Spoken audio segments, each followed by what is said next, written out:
Histoire pour enfants présente Les aventures d'Émile. Il était une fois, dans un petit village en bordure d'une forêt dense, un vieux pépé nommé Émile. Émile vivait seul dans une petite maison en bois, perché sur une colline qui offrait une vue magnifique sur la vallée verdoyante en contrebas. Son trésor le plus précieux était son vieux canapé en cuir usé, qui trônait au milieu de sa petite salle de séjour. Émile était un homme sage, ayant vécu de nombreuses aventures au cours de sa longue vie. Chaque jour, il accueillait des visiteurs dans sa maison pour leur offrir un peu de sagesse et de réconfort. Son canapé en cuir était l'endroit préféré de ses invités, car c'était là qu'ils pouvaient entendre les histoires les plus incroyables de la vie d'Émile.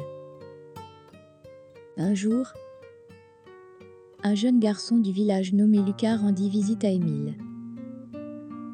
Lucas avait entendu parler des histoires fascinantes du vieux pépé et voulait en entendre une de ses propres oreilles.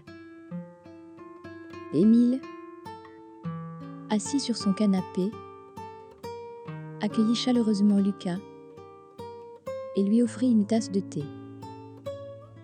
Lucas, mon garçon, asseyons-nous ici, dit Émile en tapotant le canapé en cuir. Je vais te raconter l'histoire d'une aventure que j'ai vécue il y a bien longtemps, lorsque j'étais à peu près de ton âge.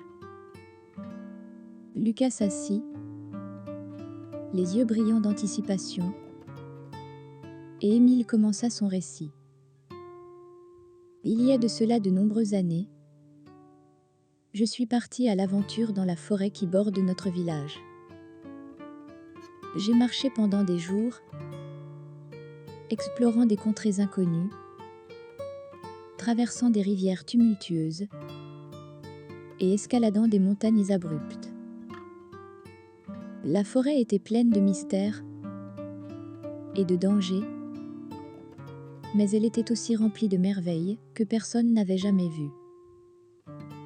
Émile raconta à Lucas comment il avait rencontré des créatures magiques, avait résolu des énigmes énigmatiques et avait découvert des trésors cachés au cœur de la forêt. Lucas écouta attentivement, suspendu au mou du vieux pépé. Finalement, après des semaines d'aventure, je suis revenu chez moi, chargé de souvenirs et de trésors qui ont enrichi ma vie pour toujours. Conclut Émile. Lucas était fasciné par l'histoire d'Émile. Il réalisa que l'aventure était partout, même dans un petit village, et que les personnes âgées, comme Émile, avaient tant de sagesse à partager. À partir de ce jour-là, Lucas visita régulièrement le vieux pépé pour écouter ses histoires et apprendre de sa sagesse.